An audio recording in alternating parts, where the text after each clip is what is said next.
Hey guys, tonight we begin with the surprisingly mundane yet oddly fascinating world of tapirs, those strange pig-elephant hybrids that look like nature's failed experiment, but are actually living fossils from another era. While they might seem exotic and mysterious, the truth is, tapirs live incredibly boring lives, spending their days doing pretty much the same three things over and over again.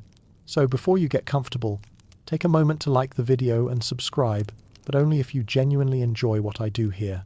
And let me know in the comments where you're tuning in from and what time it is for you. It's always fascinating to see who's joining us from around the world. Now dim the lights, maybe turn on a fan for that soft background hum, and let's ease into tonight's journey together. You arrive in this world like someone opened a door you weren't ready to walk through. One moment you're floating in warm, dark comfort, and the next you're lying on a bed of leaves that smell like wet earth and yesterday's rain, blinking at light that seems personally offended by your existence.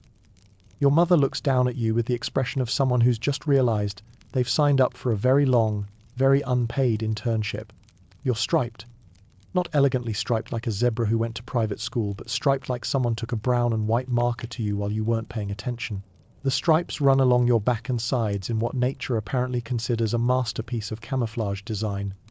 Though right now you look less like a creature built for jungle stealth and more like a small, damp ottoman someone left outside during a rainstorm. Your legs, all four of them, seem to have different opinions about what they're supposed to be doing. They're sturdy enough, thick as small tree trunks, but they appear to be operating under different management. When you try to coordinate them into something resembling movement, they respond with the enthusiasm of office workers on a Monday morning. Your front legs want to go left, your back legs have decided right is the better option, and somehow you end up moving backwards into your mother's belly. She nudges you with her snout, a remarkable piece of equipment that looks like someone took a pig's nose and stretched it through a pasta machine.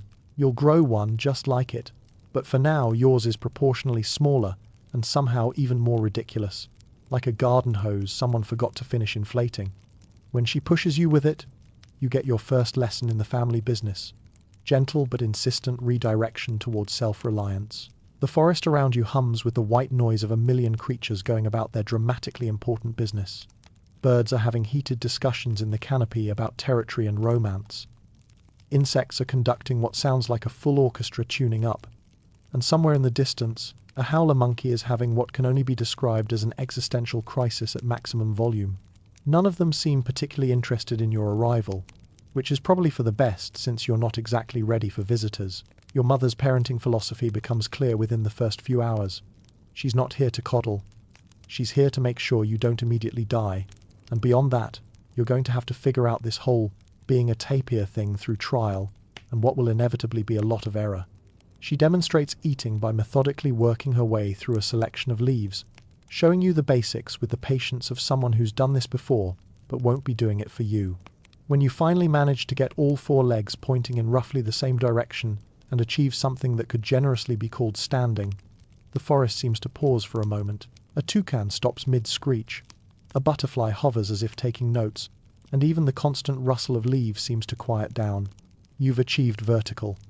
And while it's not exactly a standing ovation, it's acknowledgement. Then you take your first step, and the forest collectively holds its breath. You don't so much walk as perform an interpretive dance piece titled Gravity and Me, a Complicated Relationship.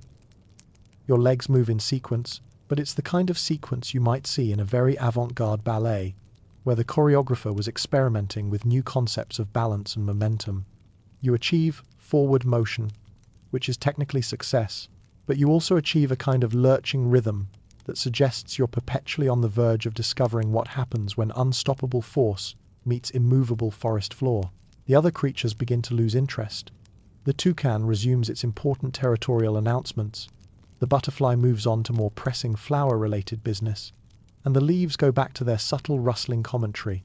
You've been catalogued, assessed, and deemed non-threatening, which in the jungle ecosystem is the equivalent of being told you're probably going to be fine, just not particularly exciting. Your mother watches this debut performance with what you'll later recognize as the tapir version of maternal pride. Quiet satisfaction, mixed with mild concern, and the patient acceptance that comes with knowing that all young tapirs go through this phase of moving through the world, like they're trying to remember how their own bodies work. The sun filters through the canopy, in patches that dance across your striped back as you take your second step, then your third. Each one is a small victory over physics and your own coordination. Each one a tiny announcement to the forest that yes, there's a new tapir here. And no, they don't quite have their act together yet, but they're working on it. By the end of your first day, you've mastered the basic concept of legs and the general idea of moving forward without falling over. Tomorrow, you'll start learning that there's a lot more to this jungle than just staying upright. Walking, it turns out, is just the opening act in a much longer performance called How to Be a Tapir Without Embarrassing Yourself Too Badly. Over the next few weeks, you begin to understand that your body comes with a variety of features, some more useful than others, all requiring a user manual that apparently doesn't exist. Your snout, for instance, is clearly the star of the show, even if you're not entirely sure what show it's supposed to be starring in. It's longer than seems strictly necessary, flexible in ways that suggest it has opinions of its own, and equipped with nostrils that can apparently detect things from what feels like several time zones away.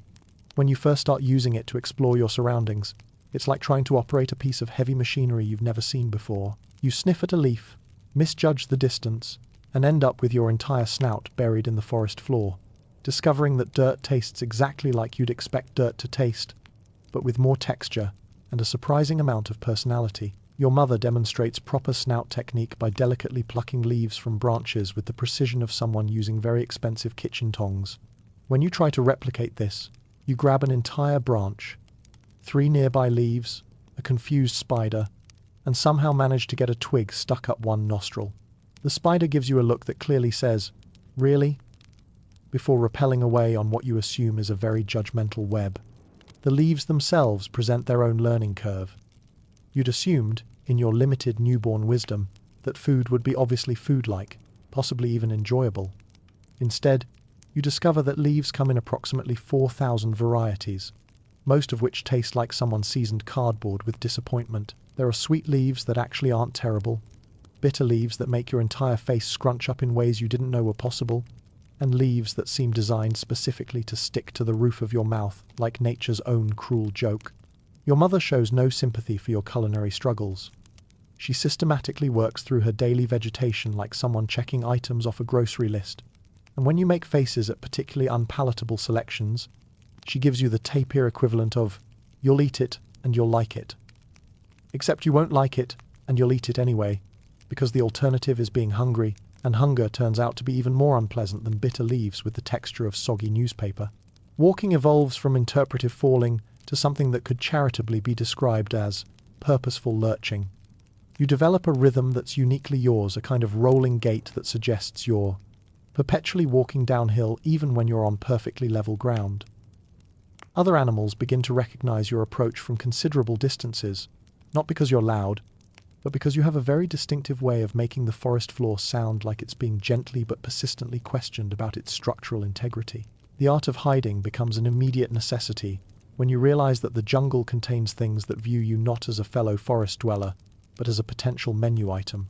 Your first attempt at camouflage involves standing very still behind a tree that's roughly half your width, which works about as well as you'd expect. Your striped pattern, which your mother assured you was excellent camouflage, seems to be most effective at making you look like a small, lost zebra who took a wrong turn somewhere around the equator. You improve your hiding technique through what can only be described as motivated learning. The day a jaguar wanders through your area, you discover that you can, in fact, become very small very quickly when properly motivated. You tuck yourself behind a fallen log and hold so still that you convince yourself you've achieved invisibility, right up until the moment you sneeze and spray the back of the log with what can only be described as nervous snot. The jaguar, fortunately, is having a busy day and can't be bothered to investigate every weird noise in the forest. It gives your general area a look that suggests mild interest, followed by the big cat equivalent of "not worth it," and pads away to find something that requires less effort to catch. You stay hidden for another hour, partly from continued caution, and partly because you're not entirely sure your legs remember how to move after holding that position for so long. Your trunk continues to be both your greatest asset and your most consistent source of minor humiliation. You learn to use it to investigate new objects, which leads to a series of small discoveries and smaller disasters. Flowers smell nice, but taste like perfumed disappointment. Mushrooms have an alarming variety of textures, most of which seem designed to surprise you unpleasantly. Tree bark is crunchy, but not in a good way, more in a "why am I eating tree bark" way that makes you question your life choices. The breakthrough comes when you successfully grab a low-hanging fruit with your snout, coordinate your legs well enough to maintain balance while reaching, and manage to eat it without dropping it, stepping on it, or somehow getting it stuck to your forehead. It's a small fruit, barely a mouthful, but it's sweet and soft, and represents the first time you've successfully completed the entire process of see food, get food, eat food, without any embarrassing intermediate steps. Your mother watches this minor triumph with what passes for approval in tapir society. A brief pause in her own eating, a glance in your direction, and then back to business. It's not a standing ovation, but it's recognition. And in the world of learning to be a tapir, recognition is pretty much the highest honor available. If walking and eating were your opening struggles with jungle life, swimming presents itself as your first real examination in the advanced course of ways the universe can humble a young tapir. The river that runs through your territory looks peaceful enough from the bank, a gentle, brown ribbon of water that moves with the kind of casual confidence you wish you could borrow for your own daily activities. Your mother approaches water with the nonchalance of someone who's been swimming longer than you've been breathing. She wades in like she's stepping into a shallow bath, her massive bulk displacing water with barely a ripple, her movements efficient and practiced. She makes it look so simple that you assume swimming must be one of those things that just comes naturally, like breathing or being startled by sudden noises. You are, it turns out, spectacularly wrong about this assumption. Your first step into the river goes reasonably well. The water is warm, the current gentle, and your foot finds solid purchase on the muddy bottom. Your second step goes less well, as you discover that river bottoms are not uniformly solid and that mud has opinions about supporting your weight that don't necessarily align with your confidence in standing on it. Your third step doesn't happen at all, because by then, you've achieved what can only be described as an unplanned transition from walking in water to discovering that panic is not a useful swimming technique. You thrash. This is not a graceful, coordinated thrashing designed to propel you efficiently through the water. This is the kind of thrashing that suggests you've never seen water before and are deeply offended by its wetness. Your legs move in ways that seem designed to splash the maximum amount of water while providing the minimum amount of forward momentum. Your snout, usually such a reliable piece of equipment, becomes a snorkel that you keep forgetting to keep above the surface. The river, to its credit, is patient with your learning process.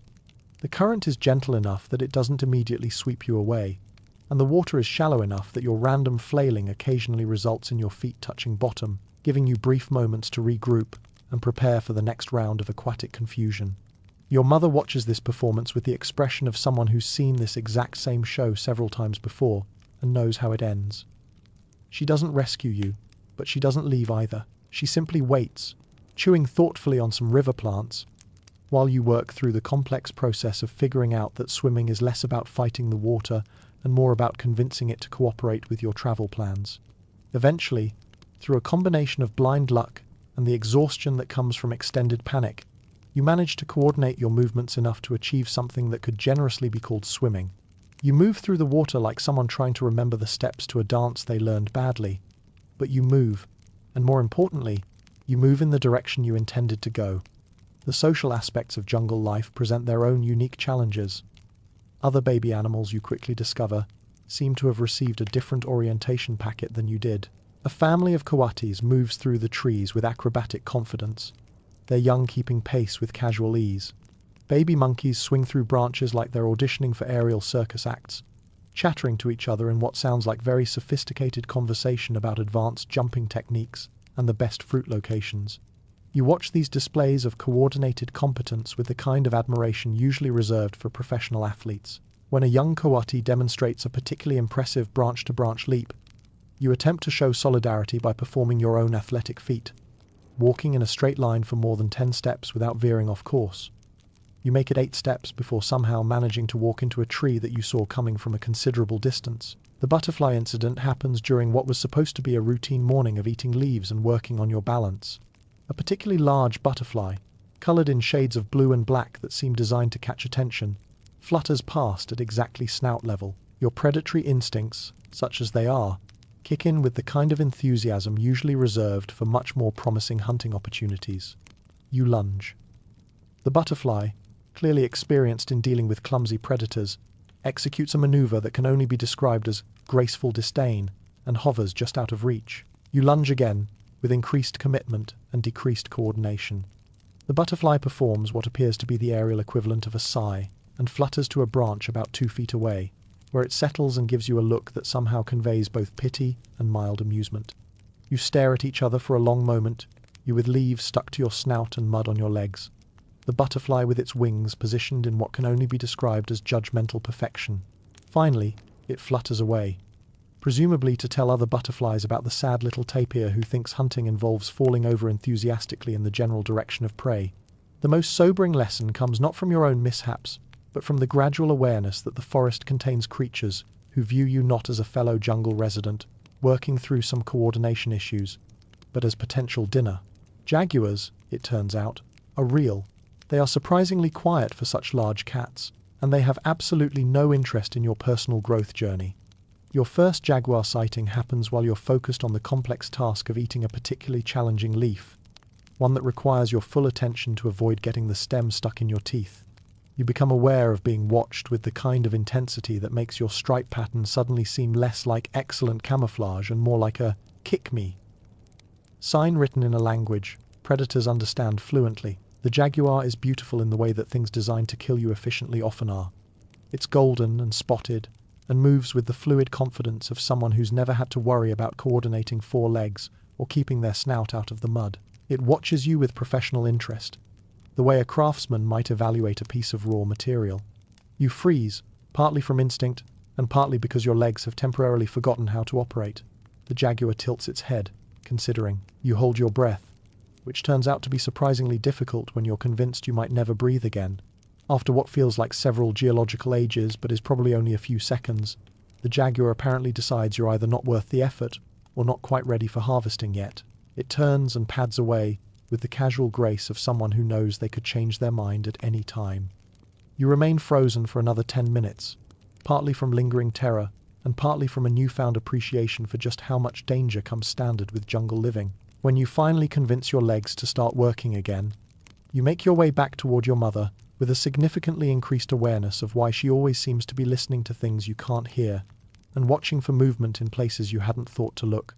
The thing about growing up as a tapir is that it happens to you gradually, then suddenly, like discovering that your favorite shirt has somehow become a crop top while you weren't paying attention. One day, you're a striped little potato stumbling through the underbrush with endearing incompetence, and the next you're standing in a patch of morning sunlight, wondering why your reflection in the river looks like someone started erasing you but got distracted halfway through.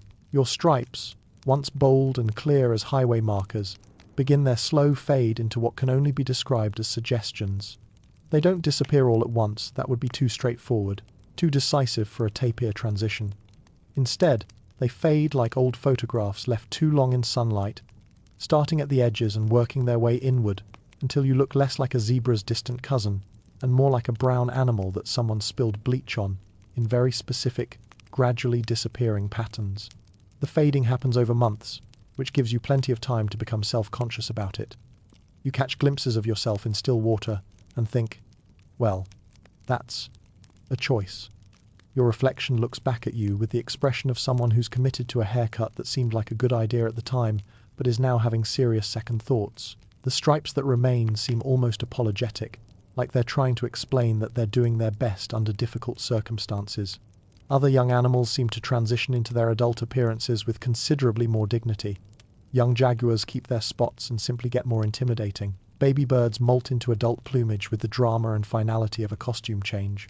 You, meanwhile, are slowly becoming what appears to be a rough draft of yourself, as if nature started working on your final design, but kept getting interrupted by more pressing matters. Your mother, whose own stripes faded years ago into a dignified solid brown, watches your transformation with the patience of someone who's seen this awkward phase before. When you position yourself next to her for comparison, hoping to see some preview of your eventual adult appearance, the contrast is stark. She looks purposeful and complete, like a finished sculpture. You look like someone's pottery project that's still in the learning about proportions phase. The snout situation becomes particularly complex during this period, because while the rest of you is growing at a reasonable pace, your trunk seems to have its own ambitious timeline. It grows faster than your ability to judge distances, which leads to a period of bumping into things with the dedication of someone conducting a very thorough survey of every surface in the forest. Trees, it turns out, are positioned at exactly the wrong height for a growing tapir snout. Low branches that you once walked under without thinking become obstacles that announce your approach with a series of soft thunks and muttered snorts. You develop a whole catalogue of these collisions: the gentle brush against hanging vines, the firm contact with tree trunks, and the particularly embarrassing moment when you somehow manage to get your snout tangled in a spider web while trying to avoid a branch you saw coming from 20 feet away. The spider, to its credit, rebuilds the web without complaint, but you catch it giving you looks that suggest it's considering charging you rent for the disruption to its construction project. You begin to understand why your mother always seems to move so deliberately. It's not just dignity, it's damage control. Your body proportions enter what can only be described as an experimental phase. Your legs grow longer, but not all at the same rate, giving you a gait that suggests you're perpetually walking on slightly uneven ground. Your torso expands, but your coordination doesn't keep pace, so you find yourself misjudging your own width and getting stuck in spaces that used to accommodate you comfortably. There's a particular fallen log that becomes your nemesis during this period. For months, you've been stepping over it without thinking, but as you grow, the clearance gets tighter. You don't notice this happening gradually. Instead, you notice it suddenly, dramatically, and with your full weight committed to a step that turns out to be significantly more challenging than anticipated. You end up draped over the log like laundry hung out to dry, with your front legs on one side, your back legs on the other, and your dignity somewhere in the leaf litter below. The teenage years, such as they are for tapirs, present their own unique social challenges.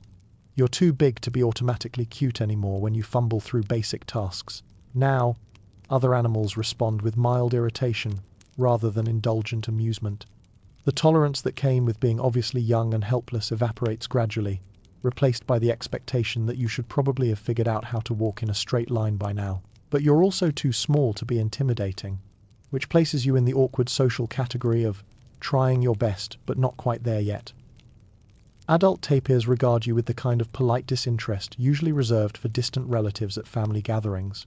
You're clearly a tapir, they acknowledge, but you're not quite a real tapir yet, more like a tapir-shaped placeholder that everyone hopes will eventually figure itself out. This liminal status becomes particularly apparent during feeding time.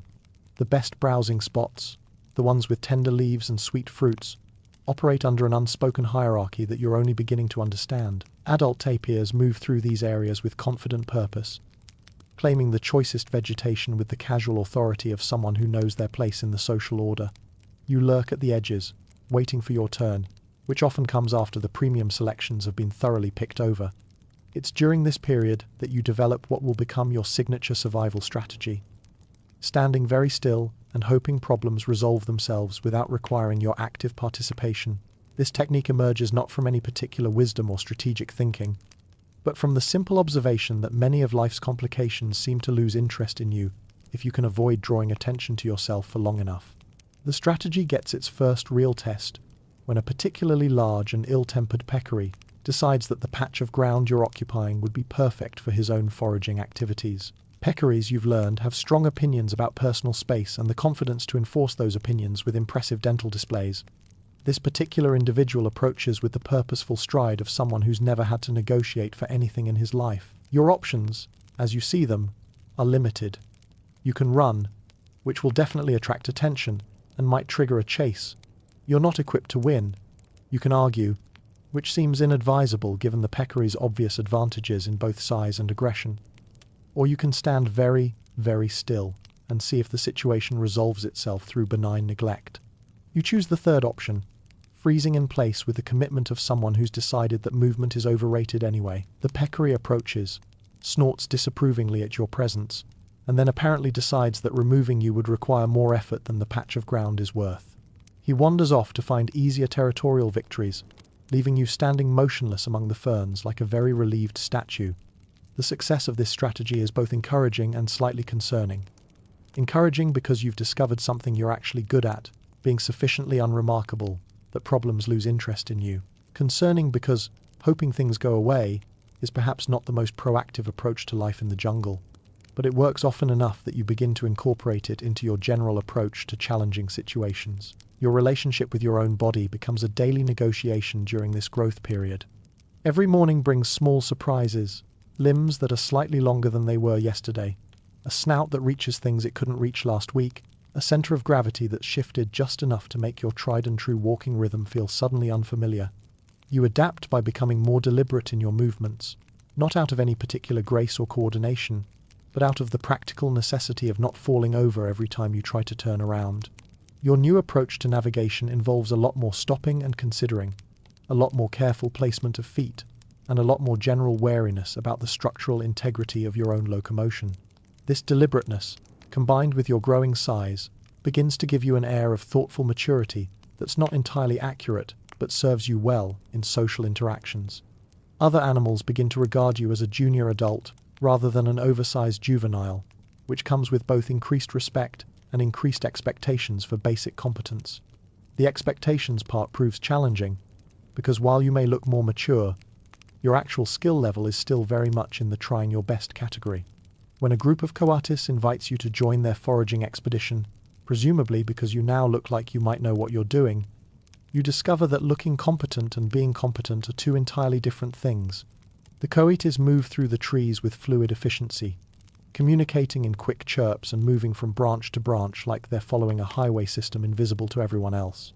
You follow along on the ground, which should be easier but somehow isn't, because you keep getting distracted by interesting leaves and losing track of where the group has gone. By the time you catch up, they've usually moved on to the next promising area, leaving you to piece together their route from disturbed branches and the occasional dropped fruit. Eventually, you develop a modified version of group foraging that involves staying close enough to benefit from their discoveries, but far enough away to avoid holding up their efficient operations. It's not exactly integration, but it's a form of peaceful coexistence that works for everyone involved. The seasonal changes become more meaningful as you grow larger and more aware of your environment. What used to be simple weather: rain is wet, sun is warm, wind moves, leaves around, becomes a complex system of information about food availability, safety conditions, and general forest mood management. You learn to read the subtle signs that indicate when the rains are coming, not just today but next week, when fruit trees are preparing to drop their harvest, when certain predators are more active and others are settling into quieter periods. This knowledge doesn't come all at once. It accumulates slowly, through observation and the kind of pattern recognition that develops when you spend enough time paying attention to the same environment. The dry season brings its own lessons about resource management and patience. Water becomes something you think about before you're thirsty. Shade becomes precious during the heat of midday, and the usual abundance of tender leaves gives way to a more limited selection of tougher, less satisfying vegetation. You watch your mother navigate these changes with the calm efficiency of someone who's planned for this months in advance. She knows which water sources will last longest, which plants remain palatable when everything else becomes woody and bitter, which shaded areas provide the best relief during the hottest parts of the day.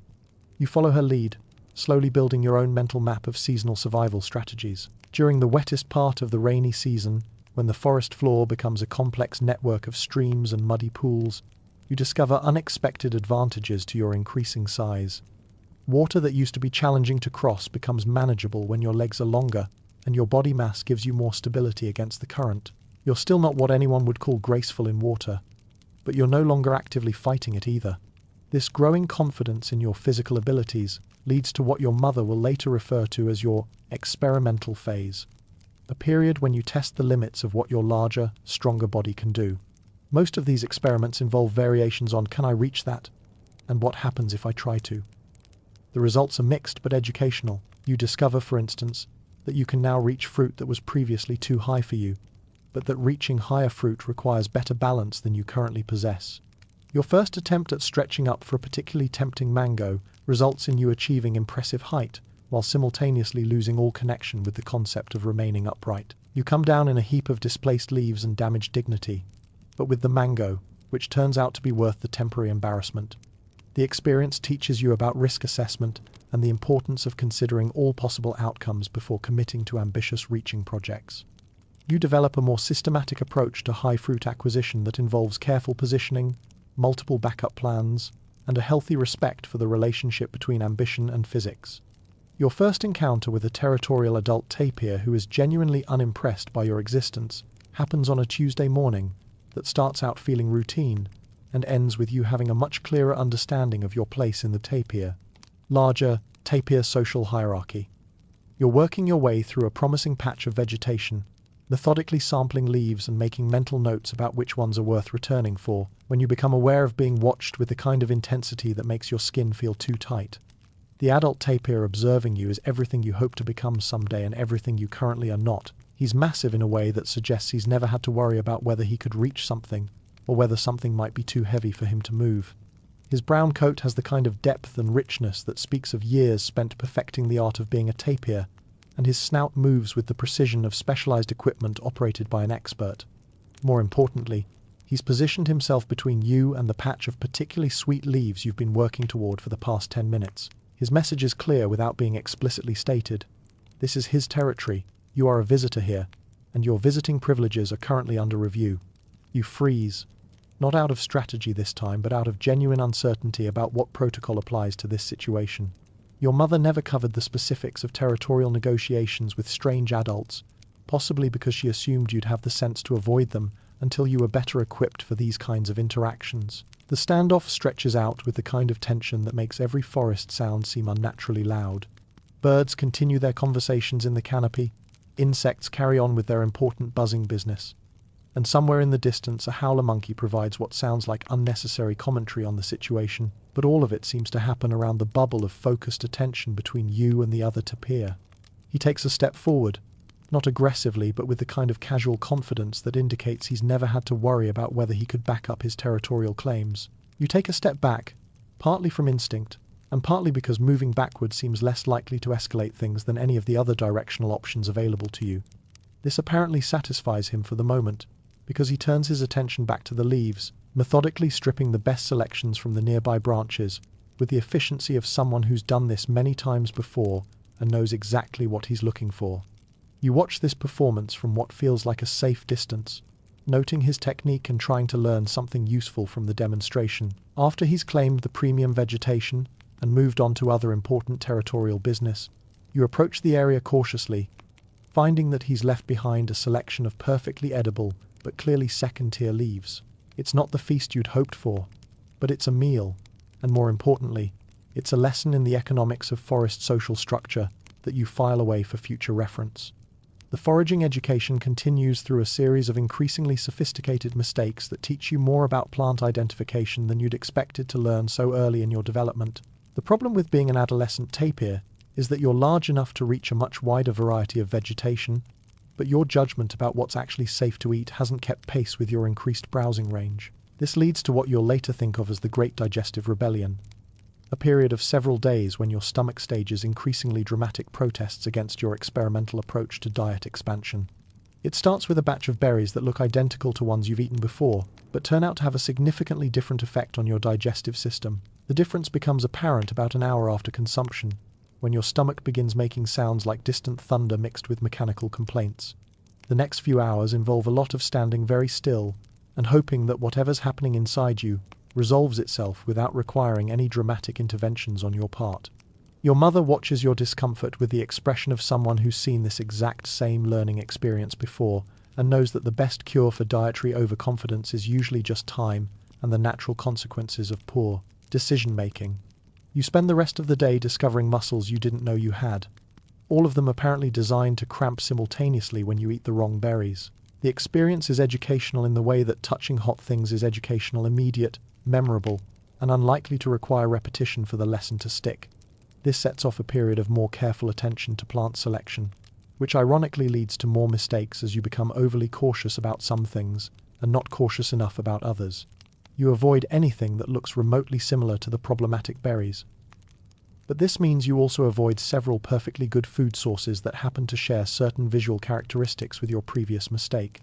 Meanwhile, you get overconfident about leaves, reasoning that if they're green and attached to trees, they're probably fine. This assumption leads to an encounter with a plant that tastes like concentrated bitterness mixed with regret, followed by another that seems designed specifically to make your mouth feel like it's been lined with sandpaper, followed by a third that doesn't taste particularly bad going down, but but makes your tongue go numb for the better part of an afternoon. Each of these experiences adds to your growing database of things that seemed like food but probably aren't, which gradually develops into a more sophisticated understanding of the relationship between appearance, taste, and actual nutritional value. You learn to trust your snout more and your assumptions less, to sample small amounts before committing to larger portions, and to pay attention to the subtle signs that indicate whether something agrees with your digestive system before it becomes a larger problem. The Great River Crossing incident happens during what was supposed to be a routine exploration of the territory on the other side of the water. You've been watching other animals cross back and forth for weeks.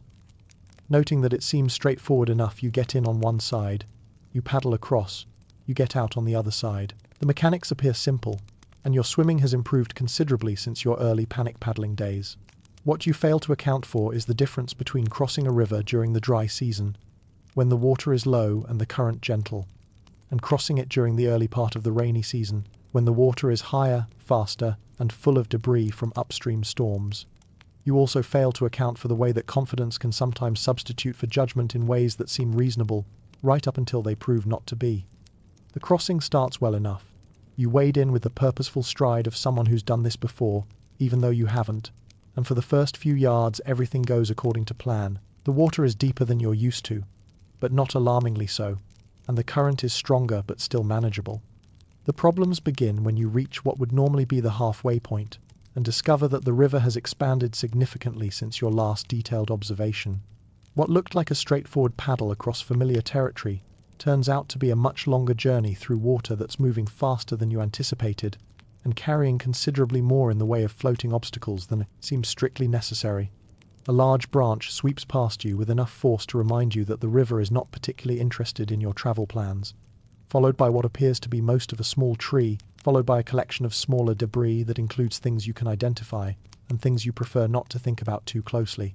You realize that you're not so much crossing the river as being carried along by it while trying to angle toward the far shore. Your paddling technique, which had seemed adequate for calm water, proves insufficient for the current situation. You're moving forward, but not in the direction you intended, and you're working much harder than you'd planned without making the kind of progress that would indicate success in the foreseeable future. The solution, when you finally think of it, involves less fighting the current and more working with it, angling across the flow rather than trying to power straight through it. This requires a level of strategic thinking about water dynamics that you hadn't expected to need. But desperation turns out to be an excellent teacher for crash courses in applied physics. You eventually reach the far shore several hundred yards downstream from your intended landing point, having gained a new respect for the river's capacity for rearranging your plans, and a much clearer understanding of why your mother always checks water conditions before attempting any crossings. The return trip, undertaken later the same day after careful observation of current patterns and debris flow, goes much more smoothly, though you still arrive back at your usual territory with a story that will grow in the telling over the years. The sleeping situation becomes more complex as you grow larger, because finding positions that work for an adult-sized tapir requires more consideration than the simple flop-down-wherever approach that served you well as a juvenile. You're too big now to curl up in the small, sheltered spaces that used to feel secure, but you're not yet confident enough to sleep in the completely exposed positions that adult tapirs seem to prefer. This leads to a period of experimentation with various sleeping arrangements, most of which turn out to have drawbacks you hadn't anticipated.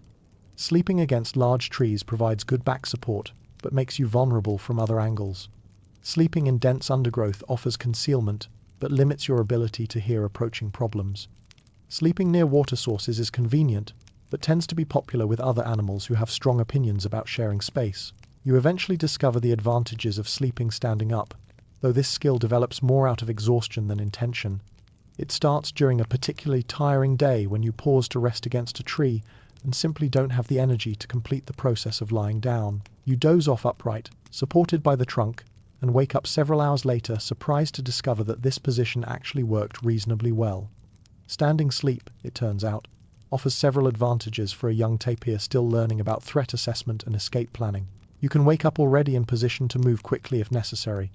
You maintain better awareness of your surroundings even while dozing, and you don't have to go through the vulnerable process of getting back on your feet if something requires your immediate attention. The skill develops gradually, starting with brief naps and extending to longer periods of rest, as you learn to balance relaxation with readiness. You discover which positions provide the best support, which locations offer the right combination of security and quick exit options, and how to achieve the kind of light sleep that refreshes you without leaving you completely unaware of your environment. Your mother watches this development with what you interpret as approval, partly because standing sleep is clearly a more adult approach to rest management, and partly because it indicates that you're developing the kind of situational awareness that will serve you well as you become more independent. The discovery that you have a voice, and that this voice is supposed to serve some kind of communicative function, comes as something of a surprise during your 4th month of existence. Up until this point, you've been operating under the assumption that tapir communication consists primarily of strategic positioning, meaningful looks, and the occasional snort of disapproval or satisfaction. Your first attempt at vocalization happens almost by accident, triggered by a moment of surprise when a large iguana drops from a branch directly in front of you. The sound that emerges from your throat is unlike anything you've produced before, a high-pitched whistle squeak that starts confident and ends confused, like a question asked by someone who's forgotten what they wanted to know. The iguana pauses in its important lizard business to give you a look that clearly says, "Really? That's the sound you're going with?" before continuing on its way with the dignified pace of someone who's heard worse, but expected better. You stand there for a moment, processing the fact that you've just made a sound that was definitely intentional, probably unnecessary, and absolutely unlike anything you've heard from other tapirs. Over the next few days, you experiment with this newly discovered vocal capacity, testing different volumes, pitches, and emotional contexts. The results are mixed. Your whistle squeaks range from barely audible peeps that wouldn't alarm a butterfly, to alarming shrieks that send nearby birds into temporary flight patterns, and cause your mother to give you looks that suggest you might want to reconsider your approach to self-expression. The challenge is that you don't have a clear sense of what tapir vocalizations are supposed to accomplish. Your mother produces sounds, occasionally soft chuffs of contentment while eating, brief warning snorts when she senses potential problems, and very rarely, a low whistle that seems to be directed at the forest in general, rather than any specific audience. These sounds are economical, purposeful, and clearly part of a communication system that you haven't quite figured out yet. Your own vocal experiments tend toward the theatrical. You whistle at interesting cloud formations, squeak at particularly colorful butterflies, and produce elaborate sound effects to accompany routine activities, like walking through tall grass or stepping over fallen logs. It's as if you've discovered that you come equipped with a soundtrack function, and you're determined to use it thoroughly. The breakthrough comes during an encounter with another young tapir, the first one you've met since you began your own journey toward tapir competence. She's slightly older than you, moving through the forest with the kind of casual confidence that suggests she's solved several problems that you're still working on, and when she catches sight of you through the vegetation, she produces a soft, questioning whistle that somehow conveys curiosity, caution, and a willingness to engage in whatever social protocol applies to this situation. You respond with your own attempt at the same sound, though your version comes out as more of a nervous squeak than a confident inquiry. She tilts her head, listening, then repeats her whistle with slight variations that seem to indicate that, yes, she heard you, and yes, she's willing to continue this conversation, but perhaps you could try to match her tone a bit more closely. What follows is your first real lesson in tapir conversational etiquette. She demonstrates the basic vocabulary, soft whistles for friendly contact, sharper squeaks for mild alarm, low chuffs for contentment, and brief snorts for mild disapproval or surprise. You practice each sound, receiving what amounts to real-time feedback on your pronunciation and emotional accuracy. The subtleties prove challenging.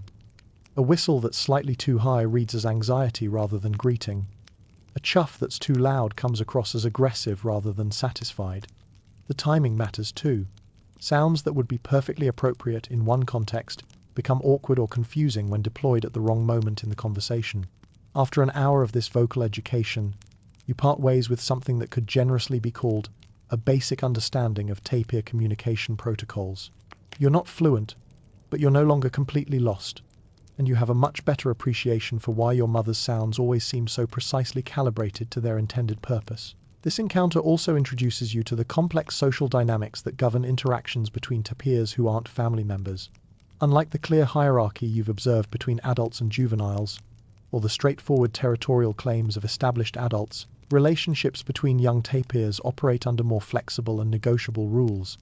You learn that initial contact requires a careful balance of confidence and deference, enough assertiveness to indicate that you're not afraid, but not so much that you seem to be making territorial claims or challenging the other tapir's right to be in the area. This balance is communicated through a combination of vocalizations, body language, and positioning that feels like learning to dance while someone explains the steps in a language you only partially understand. The communication lessons continue through a series of encounters with different tapirs over the following weeks.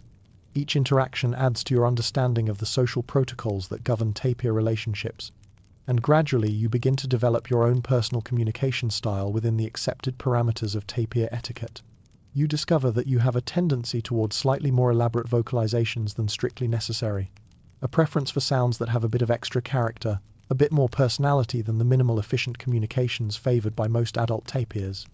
This sometimes earns you looks that suggest other tapirs find your approach either charmingly enthusiastic or mildly excessive, depending on their own personalities and tolerance for individual expression. The seasonal changes bring new contexts for communication, as the forest's mood shifts with the weather patterns.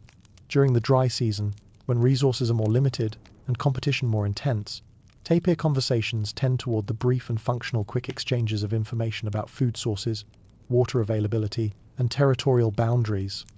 The wet season allows for more leisurely social interactions, longer conversations that seem to serve social bonding functions rather than purely practical information exchange.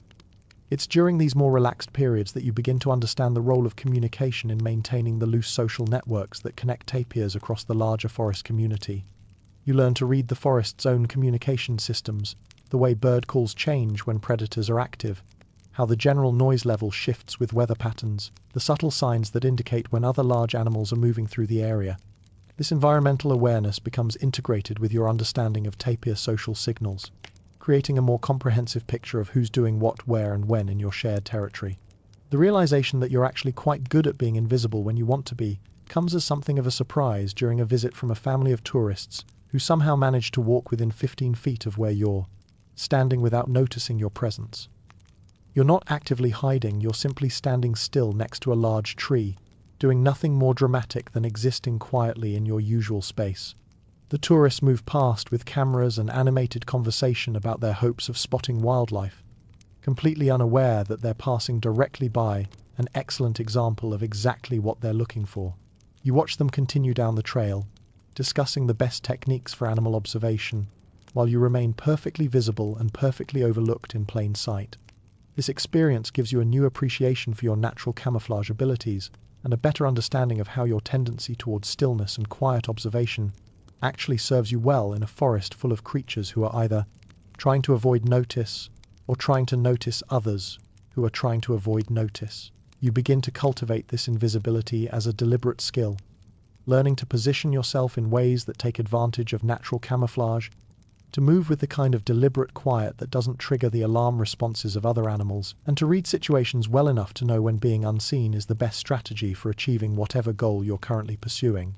The skill proves useful in a variety of contexts, avoiding conflicts with territorial adults, observing other animals without influencing their behavior, and simply moving through the forest without constantly announcing your presence to every creature within hearing range. It becomes part of your developing adult personality, this ability to be present but unobtrusive, engaged but non-threatening.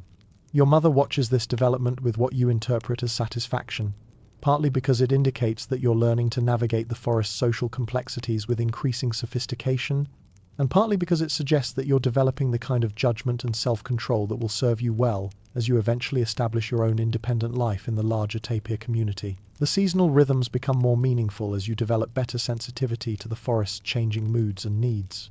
You learn to anticipate the shifts in food availability, water levels, and animal activity patterns that come with each transition, and to adjust your own behavior accordingly. During the wettest months, when the forest is lush but also more dangerous due to flooding and increased predator activity, you develop more cautious patterns of movement and feeding. During the driest periods, when water sources are limited but the risk of unexpected dangers is lower, you become more adventurous in your exploration and more confident in your interactions with other animals. These seasonal adaptations become automatic over time, integrated into your growing understanding of how to live successfully as a tapir in a complex and constantly changing environment. You're not just surviving anymore, you're beginning to thrive, to find your place in the larger ecological community, and to develop the skills and judgment that will define your adult life in the forest. The search for your own territory begins with the kind of optimism that can only come from inexperience and the belief that the perfect patch of forest is just waiting out there for someone with enough determination to find it. You start this quest with a mental checklist of everything you want in a home: abundant food sources, reliable water access, minimal predator traffic, and neighbors who mind their own business. What you eventually settle for is a patch of forest that nobody else particularly wants, which turns out to be a more accurate indicator of your current status in the jungle real estate market than your initial wish list. The process of territory hunting proves to be an education in the economics of desirability versus availability.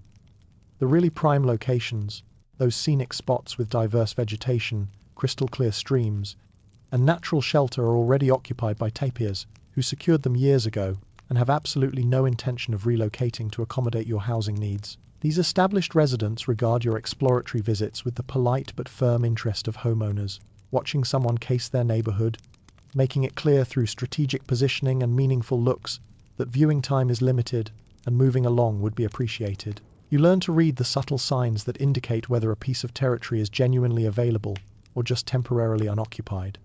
Scent markers provide the most reliable information, the complex chemical signatures that tell detailed stories about who's been where, how recently, and with what level of territorial commitment. Your own scent reading skills, still developing, sometimes lead to embarrassing misunderstandings about the occupancy status of areas that seemed promising until their actual residents return from routine business elsewhere. The territory you eventually claim lies in what can charitably be described as a transitional neighborhood.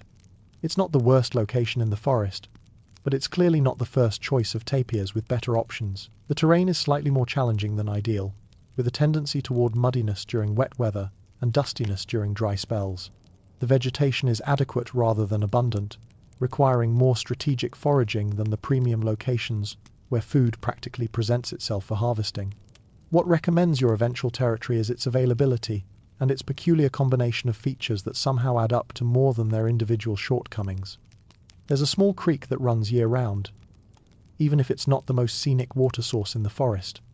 The tree coverage provides decent shelter without being so dense that it blocks out all sunlight.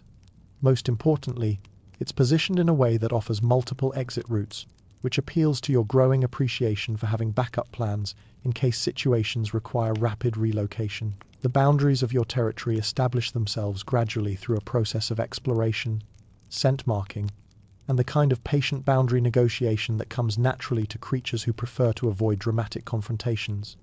You discover that your southern border runs along a natural ridge that serves as a convenient dividing line between your space and that of an older female tapir, who clearly has her territorial claims well established and efficiently maintained. Your eastern boundary is defined by the stream that marks the edge of a particularly dense patch of secondary forest that nobody seems particularly interested in claiming.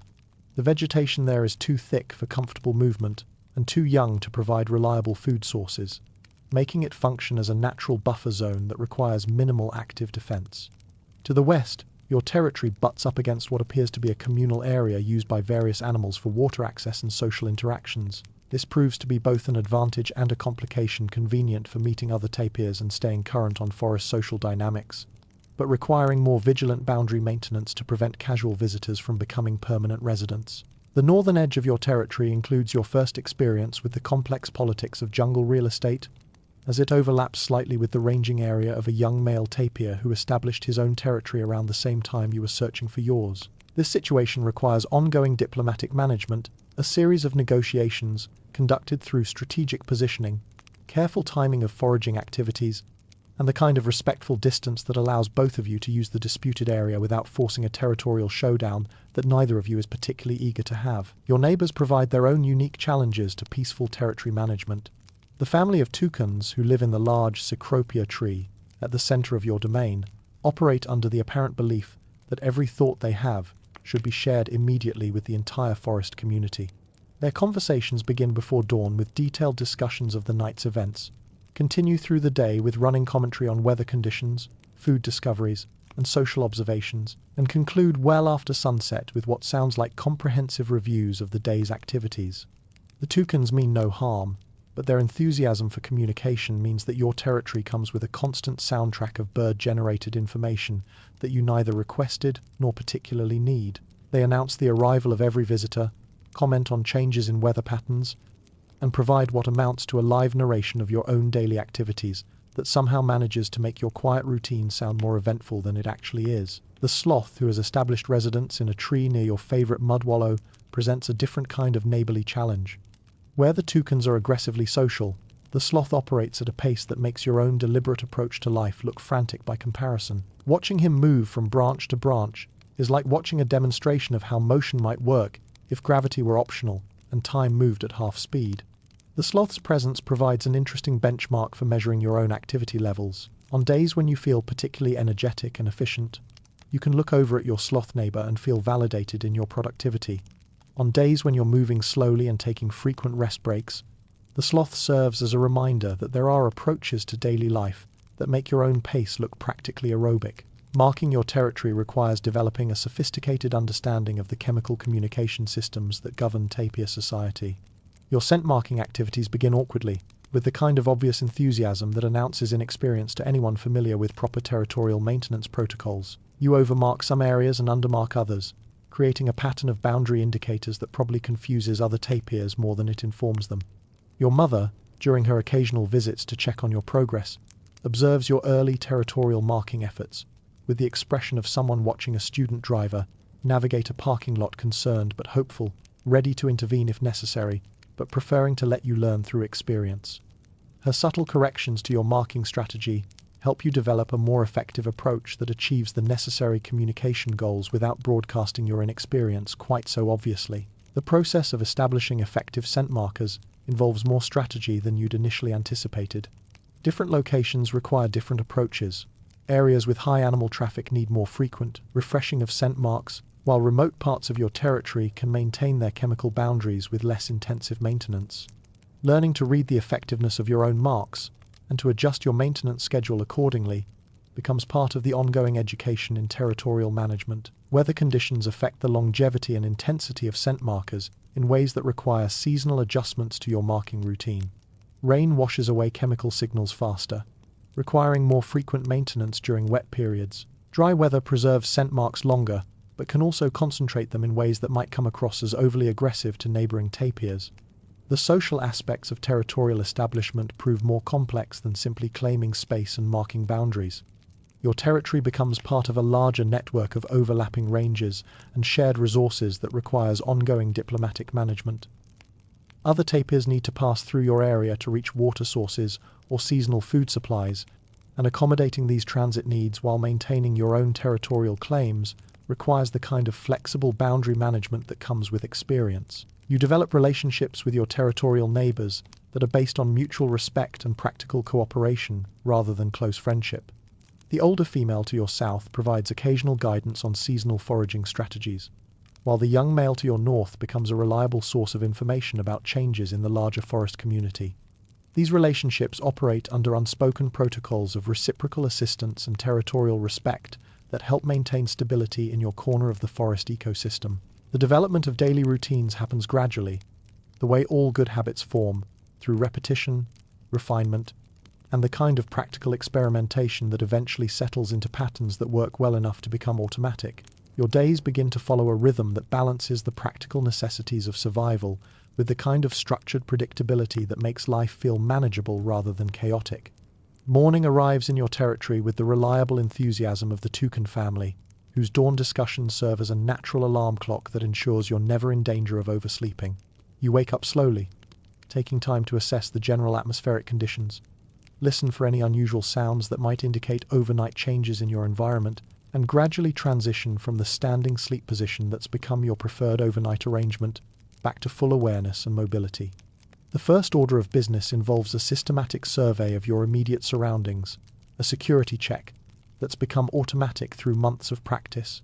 You scan for signs of overnight visitors, changes in vegetation that might indicate new opportunities or problems, and the general condition of your territory's boundaries and resources. This morning inspection serves both practical and psychological functions, providing information you need for the day's planning, while also reinforcing your familiarity with your own space. Breakfast begins with what you've come to think of as the daily leaf lottery, a systematic sampling of available vegetation to determine what's worth eating, what's become more or less palatable overnight, and what new options might have appeared since yesterday's foraging activities. Your approach to morning eating has evolved from random browsing to a more sophisticated strategy that takes into account seasonal changes, weather effects on plant palatability, and your own nutritional needs and preferences. You've developed preferences based on months of experimentation with different plants, different parts of the same plants, and different combinations that seem to work well together. Some leaves are better in the morning when they're still fresh with dew. Others improve throughout the day as they dry out slightly, and a few are best saved for afternoon snacks, when their flavors seem to complement the slower pace of the day's later hours. The morning foraging routine includes what has become a daily exercise in philosophical contemplation, not by design, but because the methodical process of eating leaves apparently creates ideal conditions for the kind of unfocused thinking that leads to larger questions about existence, purpose, and the nature of tapir life in general. You find yourself wondering about things like whether other animals also spend this much time thinking about food, whether there might be more efficient approaches to daily survival, and why the forest contains so many plants that look edible but aren't. These contemplative moments happen naturally between bites, during the brief pauses that come with chewing vegetation that requires more processing than you might prefer. The rhythm of eating and thinking seems to work well together, creating a kind of meditative routine that starts each day with a combination of practical activity and mental spaciousness that feels both productive and peaceful. The transition from morning foraging to the day's other activities involves what you've come to recognize as your daily mud wallow assessment, a careful evaluation of current mud conditions, your own hygiene needs, and the scheduling requirements that will determine when and how extensively to engage in what has become both a practical necessity and a genuine pleasure. The art of mud wallowing, you've discovered, involves considerably more sophistication than simply lying down in wet dirt. Different types of mud provide different benefits. Clay-rich mud offers better parasite control, but takes longer to dry and can be difficult to remove completely, while sandy mud is easier to apply and remove, but doesn't provide the same level of skin protection. The water content of your mud wallow requires daily monitoring and occasional adjustment, depending on recent rainfall, temperature, and evaporation rates. You've learned to prepare your mud wallow through a process that resembles landscape architecture on a very small scale. The ideal wallow requires the right depth for comfortable positioning, proper drainage to prevent stagnation, and strategic location that provides both sun and shade options, depending on weather conditions and personal preference. Maintaining these conditions requires regular attention to factors like vegetation growth around the edges, debris removal, and water level management. The actual wallowing process has evolved into a ritual that serves multiple functions beyond simple hygiene. The physical sensation of settling into properly prepared mud provides stress relief after challenging mornings, temperature regulation during hot weather, and protection against insects and parasites that seem to view uncovered tapir skin as their personal buffet. The time spent in the mud wallow also serves as a kind of daily break from the constant vigilance required for forest survival, a period when you can relax and simply exist without having to monitor your environment for potential problems. Your relationship with water continues to be complex, combining practical necessity with ongoing anxiety management and the kind of grudging respect that comes from repeated experiences with something that's essential but unpredictable. Your daily water requirements involve more than simple drinking. You need water for mud wallow maintenance, cleaning, cooling during hot weather, and the occasional complete bath that becomes necessary when your normal grooming routine isn't sufficient to maintain acceptable hygiene standards. The water sources in your territory each present their own particular challenges and advantages. The main creek provides the most reliable supply, but requires a short journey that takes you near the boundary of another tapir's territory, necessitating careful timing to avoid territorial complications. A seasonal pool closer to the center of your territory offers more convenient access, but dries up completely during certain parts of the year, making it an unreliable primary source. You've developed different approaches to water-related activities, depending on conditions and needs. Quick drinking visits involve minimal time at the water source and maximum attention to environmental awareness, allowing you to stay hydrated while minimizing exposure to potential problems. Longer visits for bathing or mud wallow preparation require more comprehensive security assessments and strategic timing to ensure that you can complete your water-related business without interruption. The afternoon portion of your daily routine typically involves what you think of as maintenance activities, the ongoing tasks required to keep your territory functional, your body healthy, and your environment optimally arranged for continued survival and comfort. This includes boundary patrol activities that combine exercise with territorial maintenance, vegetation management that keeps your preferred foraging areas productive, and the kind of general housekeeping that prevents small problems from becoming larger ones. Your afternoon boundary patrols have evolved from anxious inspections motivated by paranoia about territorial incursions to confident tours of your own domain that serve multiple purposes. You check and refresh scent markers as needed, assess the condition of important resources like food sources and shelter options, and maintain your familiarity with all parts of your territory so that you can navigate efficiently, regardless of conditions or circumstances. These patrols also provide opportunities for social monitoring, observing the activities of neighboring tapirs, noting changes in local animal populations, and staying current on the general social dynamics that affect life in your part of the forest. The information gathered during afternoon patrols helps you make informed decisions about everything from foraging strategies to security measures to social interactions. Evenings in your territory begin with the complex process of selecting an appropriate location for overnight rest, taking into account factors like security, comfort, weather conditions, and strategic positioning for the next day's activities. Your approach to evening security assessment has become more sophisticated over time, incorporating lessons learned from months of experience with the various risks and opportunities that come with different sleeping locations and arrangements. The evening routine includes what has become a daily entertainment program provided by the forest nocturnal community, an elaborate soundscape of night sounds that ranges from the charming to the alarming to the simply inexplicable. You've learned to identify most of the regular contributors to this nightly symphony, from the routine territorial announcements of various owl species, to the social conversations of night monkeys, to the hunting calls of predators that remind you why. Careful location, selection for overnight rest, is more than just a comfort consideration. Your response to this nightly forest drama has evolved from anxiety-inducing hypervigilance to something more like amused observation. You've come to appreciate the way the night sounds create a kind of natural white noise that actually aids relaxation, while still maintaining enough awareness to distinguish between routine forest business and sounds that might indicate situations requiring your attention or response. The evening wind-down routine has become a time for reflection on the day's activities and informal planning for tomorrow's priorities.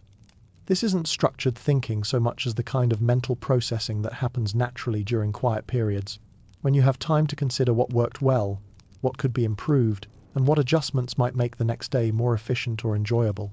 The wet season arrives in your territory like an overly enthusiastic party guest who doesn't understand the concept of moderation, bringing more water, more noise, more dramatic weather changes, and more general disruption to established routines than anyone particularly wanted or requested. The transformation from dry season predictability to wet season chaos happens gradually at first, then suddenly, as occasional afternoon showers give way to daily downpours that seem designed to test every aspect of your territorial planning and personal adaptation strategies. Your territory, which seemed reasonably well drained during the dry months, reveals hidden water management challenges as areas that were perfectly solid become temporary swamps, and drainage patterns that were invisible during dry weather suddenly become the dominant features of your local geography. The small creek that provided convenient water access becomes a more substantial waterway, with opinions about where it wants to flow, occasionally rearranging your mental map of safe crossing points and reliable water access locations. The wet season requires a complete recalibration of your daily routines, starting with the basic challenge of staying reasonably dry in an environment that seems committed to maximum moisture distribution. Your preferred sleeping locations during dry weather turn out to be poorly positioned for wet season conditions, requiring the development of alternative shelter strategies that take into account factors like drainage, wind patterns, and the structural integrity of overhead vegetation during heavy rainfall. Foraging during the wet season involves navigating not just the increased difficulty of moving through muddy terrain, but also the changes in vegetation availability and palatability that come with abundant moisture. Some plants that were tough and bitter during dry weather become more tender and edible with increased water availability, while others seem to use the extra moisture to concentrate flavors that weren't particularly appealing to begin with. Your mud wallow, normally a carefully maintained feature that requires regular attention to maintain optimal conditions, becomes an exercise in water management engineering during the wet season. The challenge shifts from maintaining adequate moisture to preventing complete flooding, and from preparing suitable mud consistency to managing what sometimes feels like a small lake that happens to have some dirt mixed in. The social dynamics of wet season life require adjustments to accommodate the changed movement patterns and territory usage that come with abundant rainfall. Some areas that were easily accessible during dry weather become temporarily impassable, while other routes that were less convenient during dry months become the preferred pathways for both you and your neighbours. These seasonal shifts in movement patterns require ongoing diplomatic management to prevent territorial misunderstandings. The psychological challenges of wet season living involve adapting to the constant presence of water in situations where you'd prefer it to be optional. Everything takes longer when you have to account for mud, plan around flooding, and factor in the increased complexity of maintaining personal hygiene when dry conditions are rare and brief. Your appreciation for effective shelter grows considerably during your first full wet season in your own territory. The trees and natural formations that provided adequate protection during occasional dry season storms prove insufficient for the sustained rainfall and wind that characterize wet season weather. You learn to identify signs of approaching severe weather and to select shelter accordingly, developing a more sophisticated understanding of what constitutes truly weather-resistant protection. The dry season arrives like a reliable friend who always shows up exactly when promised, bringing the kind of predictable challenges that feel manageable after months of dealing with wet season unpredictability. The transition from abundant water to water scarcity requires a different set of adaptations, but ones that feel more straightforward than the complex logistics of wet season living. The primary challenge of dry season adaptation involves shifting from water management to water conservation, both in terms of personal consumption and territory maintenance. Your daily routines require adjustment to accommodate longer journeys to water sources, more careful rationing of water-dependent activities like mud wallows, and increased attention to signs of dehydration in both yourself and the vegetation you depend on for food. Foraging during the dry season involves working with a reduced selection of available vegetation, as many plants become tough, bitter, or simply too dry to be worth the effort required to consume them. This seasonal reduction in food quality and variety requires more strategic approach to nutrition, focusing on plants that maintain palatability during dry conditions and supplementing your diet with stored resources from more abundant periods.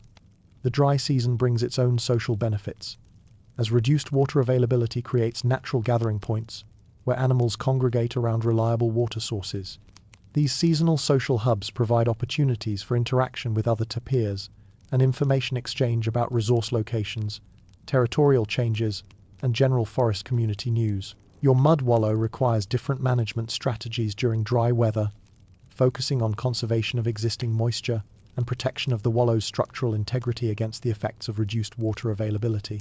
The challenge shifts from preventing flooding to maintaining adequate moisture levels, requiring more frequent attention and occasionally innovative approaches to water source management. The annual fruit season provides what has become your personal highlight of the seasonal cycle, a brief period when the forest's usual offerings of serviceable vegetation give way to genuinely enjoyable eating experiences. The arrival of fruit season is announced by subtle changes in forest atmosphere and animal behavior that you've learned to recognize and anticipate with the enthusiasm usually reserved for major holidays. Different fruit trees ripen on different schedules throughout the fruit season, creating a kind of natural calendar that helps structure your seasonal planning and adds genuine excitement to routine foraging activities. The early fruits tend to be smaller and more tart, providing a welcome change from dry season vegetation, but not yet achieving the peak flavors that come with the season's main events. The peak fruit period requires strategic planning to take maximum advantage of temporary abundance while managing the increased competition for premium fruit sources. Other animals are equally enthusiastic about fruit season, and the normally quiet competition for food resources becomes more intense as everyone tries to make the most of the limited period when truly excellent food is readily available. Your approach to fruit season has evolved from opportunistic grabbing of whatever you could reach to more sophisticated planning that takes into account ripening schedules, optimal harvesting times, and strategic positioning to access the best fruit while avoiding conflicts with other animals who have their own fruit season priorities. The social aspects of fruit season create temporary changes in territorial boundaries and neighborhood dynamics, as the abundance of high-quality food sources encourages more tolerance for shared spaces and overlapping foraging activities. These seasonal adjustments to territorial protocols require diplomatic management, but generally work out peacefully, as everyone has access to more good food than usual. Your ability to predict weather patterns and seasonal changes has developed from basic observation of obvious signs to a more sophisticated understanding of the subtle indicators that allow for better advanced planning and preparation. You've learned to read the complex combinations of atmospheric conditions, animal behavior changes, and vegetation responses that provide early warning of major weather transitions. The development of this weather prediction skill involves paying attention to patterns that extend beyond immediate local conditions to include regional and atmospheric factors that influence local weather, changes in wind patterns, variations in morning humidity levels, and shifts in the behavior of weather-sensitive animals. All provide information about upcoming conditions that help with both daily planning and longer-term preparation for seasonal transitions. Your ability to predict when shelter will be needed has become refined enough to avoid most weather-related emergencies, though the forest's capacity for surprising weather events ensures that perfect prediction remains elusive. The goal has shifted from avoiding all weather-related discomfort to minimizing the impact of unpredictable conditions through better preparation and more flexible response strategies. The seasonal cycle, experienced now through multiple complete years, has begun to feel like a familiar rhythm that provides structure and meaning to the passage of time. Each season brings its own particular challenges and advantages, its own required adaptations and available opportunities, creating a kind of natural calendar that helps organize both practical planning and psychological preparation for the ongoing changes that define life in the forest. The first time you experience mating season as a potential participant rather than a confused observer, you realize that nature's approach to romance is significantly less dignified than the nature documentaries would have you believe. What those carefully edited wildlife films don't capture is the sheer awkwardness of trying to be attractive while still being fundamentally yourself, a large, brown, somewhat clumsy forest dweller whose idea of impressive behavior involves standing very still and hoping for the best. The season announces itself through a combination of atmospheric changes and behavioral shifts that transform the usually predictable social dynamics of your forest community into something resembling a poorly organized dating service. The air develops a different quality, not just the scent markers you're familiar with, but new chemical signatures that seem designed to make everyone slightly more interested in each other and slightly less sensible about showing it. Your own participation in these seasonal dramatics begins with the gradual awareness that you're paying more attention to other tapirs than usual, and that this attention feels different from your normal neighborly interest in territorial boundaries and resource sharing. When you encounter a female tapir browsing near the edge of your territory, instead of the usual polite acknowledgement and strategic spacing that characterizes most inter-tapir interactions, you find yourself lingering in the area longer than necessary and making what can only be described as unnecessary noise while going about your routine business. This new approach to social interaction feels simultaneously natural and completely artificial, like trying to remember how to walk while someone watches you do it. You're aware that you're supposed to be demonstrating your fitness as a potential mate, but the specific behaviors that might accomplish this goal remain mysteriously undefined. Your mother never covered this particular aspect of tapir social education, possibly because she assumed you'd figure it out through instinct, or possibly because the whole process is too embarrassing to discuss in detail. Your early attempts at courtship behavior involve a lot of strategic positioning designed to showcase your best qualities while downplaying your ongoing coordination issues. You practice walking with what you hope looks like confident purpose rather than your usual cautious navigation approach. You experiment with different approaches to foraging that might demonstrate your resource acquisition skills without revealing the extent to which you still sometimes eat things that turn out to be mistakes. The competition aspect of mating season introduces you to the concept of aggressive standing around, a form of male rivalry that manages to be both intensely competitive and almost completely passive.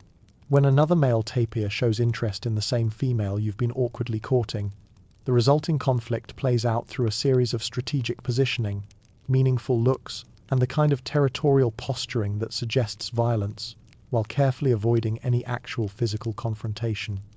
You and your rival spend several days engaged in what amounts to a very slow-motion standoff, each trying to occupy the prime territory adjacent to the female's preferred foraging areas, while simultaneously trying to look like you're not particularly concerned about the other's presence.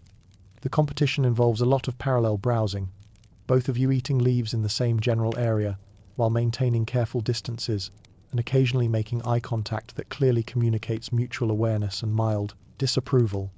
The female, for her part, seems largely unimpressed by this display of competitive indifference, She continues her normal foraging routine while the two of you engage in your elaborate dance of territorial assertion, occasionally glancing in your direction with what appears to be mild entertainment, rather than the admiration you'd hope to inspire. Her approach to the whole situation suggests that she's seen this particular performance before and found it mildly amusing but not particularly compelling. The breakthrough in your courtship efforts comes not through any dramatic demonstration of superiority over your rival, but through the more mundane achievement of simply being present consistently over a longer period of time. Your competitor, apparently operating under the assumption that romantic success requires more active engagement, eventually moves on to pursue other opportunities. You, meanwhile, continue your strategy of persistent proximity, combined with respectful distance, which turns out to align better with the female's own preferences for how these social interactions should develop. The actual courtship process, once it begins in earnest, involves considerably more sniffing than you'd anticipated, and considerably less dignity than you'd hoped to maintain. Tapir romance, it turns out, is heavily dependent on chemical communication systems that require close-range investigation to interpret properly. This leads to a series of encounters that resemble a polite but thorough mutual inspection, as you and your potential mate work through the complex process of determining compatibility through scent analysis and behavioral observation. The sniffing phase of courtship proves more challenging than expected, partly because proper scent evaluation requires getting closer to another tapir than your usual social protocols recommend, and partly because the information you're supposed to be gathering through this process isn't entirely clear to you. You know that you're assessing compatibility, but the specific criteria for this assessment seem to operate at a level below conscious understanding, involving instinctive responses to chemical signatures that your rational mind can't directly interpret. Your courtship technique develops through trial and error, guided by the female's responses to your various approaches. She provides feedback through body language that ranges from encouraging continued proximity, relaxed posturing, to discouraging strategic movement away, focused attention on eating that excludes acknowledgement of your presence, to neutral tolerance of your vicinity without particular enthusiasm or disapproval. The most challenging aspect of the courtship process turns out to be maintaining appropriate persistence without crossing over into annoyance. The line between charmingly determined and failing to take a hint proves difficult to navigate, requiring constant attention to subtle behavioral cues that indicate whether your continued attention is welcome or whether you should redirect your romantic energy toward other opportunities. Your eventual success in attracting a mate comes through a combination of persistence, timing, and what you choose to interpret as compatibility rather than resignation on her part. The moment when mutual interest becomes clearly established happens gradually rather than dramatically, through a series of increasingly comfortable shared spaces, parallel activities that suggest coordination rather than coincidence, and the kind of easy proximity that indicates successful social bonding. The transition from courtship to mating involves its own set of protocols that prove less instinctive than you'd assume they would be. The actual physical aspects of reproduction turn out to require a level of coordination that challenges your ongoing struggles with spatial awareness and timing. The process works out successfully, but not without several moments that remind you why most animals prefer to conduct these activities in private, away from the potential commentary of observant neighbors. The female's approach to the entire mating process demonstrates a level of practical efficiency that you find both impressive and slightly intimidating. She seems to view the whole endeavor as a necessary biological function that should be completed competently and without unnecessary drama, an attitude that helps keep the experience focused on practical outcomes rather than romantic expectations that might prove difficult to meet. The conclusion of mating season brings a return to more familiar social dynamics. Though your relationship with your new mate settles into a pattern of occasional contact rather than constant companionship, tapir pair bonds, you discover, operate under different assumptions than the romantic partnerships you might have imagined, focusing more on mutual tolerance and resource sharing than on emotional intimacy or shared daily activities. The discovery that you're going to be a father comes not through any formal announcement, but through the gradual awareness that your mate has developed new behavioral patterns that suggest significant physiological changes are underway. Her increased selectivity about food sources, modified territorial usage, and general shift toward more cautious movement patterns provide the first indicators that your brief romantic success has resulted in longer-term consequences that will require adaptation to an entirely new set of responsibilities. Your preparation for fatherhood consists mainly of continuing to do what you've always done, while occasionally wondering what specific role you're supposed to play in the upcoming arrival of a juvenile tapir, who will presumably require some form of guidance or support. Your own father's approach to parenting was essentially absent, and your mother's method seemed to focus on basic safety monitoring, combined with confident expectations that you'd figure out most things through experience. This gives you limited reference material for developing your own parenting philosophy. The birth itself happens with the kind of practical efficiency that characterizes most tapir activities: straightforward, competent, and requiring minimal intervention from outside parties. You observe the process from what feels like an appropriate distance, close enough to provide assistance if needed, but far enough away to avoid interfering with events that seem to be proceeding according to their own biological schedule. Your offspring arrives looking exactly like you remember looking yourself: striped, slightly confused, and equipped with legs that appear to operate under independent management systems. The immediate resemblance to your own early appearance is both comforting and slightly alarming, as it suggests that your child will be facing the same coordination challenges and learning curve that characterized your own early development. Your initial interactions with your offspring involve a lot of cautious observation, combined with the gradual recognition that you're now responsible for the survival and education of a creature who seems even less prepared for jungle life than you were at the same stage. The baby tapir demonstrates the same enthusiastic incompetence that you remember from your own early days, ambitious attempts at basic activities, like standing and walking, that result in creative interpretations of balance and momentum. Watching your offspring repeat your own early mistakes provides a strange combination of amusement and anxiety. When the young tapir attempts to eat leaves and ends up with more vegetation stuck to its face than actually consumed, you experience a form of déjà vu mixed with parental concern about whether this level of coordination difficulty is normal or indicative of more serious problems with motor skill development. Your approach to parenting develops organically around the basic principle of providing safety monitoring while allowing natural learning processes to proceed without excessive interference. This philosophy emerges partly from instinct, partly from observation of your mate's more hands-on approach to childcare, and partly from the recognition that most of what your offspring needs to learn can only be acquired through direct experience rather than instruction. The early weeks of parenthood involve a lot of standing nearby, while your offspring explores the immediate environment, ready to intervene if curiosity leads to genuinely dangerous situations, but otherwise allowing the natural trial and error process that seems to be the primary mechanism through which young tapirs acquire basic life skills. This approach requires developing new forms of vigilance, staying alert to potential threats while maintaining the relaxed demeanor that allows your offspring to explore confidently. Your mate handles the more intensive aspects of early childcare, including nursing and the kind of close physical supervision that requires constant attention to the offspring's location and activities. Your role seems to focus more on perimeter security and resource management, ensuring that the area around your family remains safe and that food sources are adequately maintained to support the increased nutritional demands of nursing. The division of parental responsibilities works out through practical necessity rather than explicit negotiation.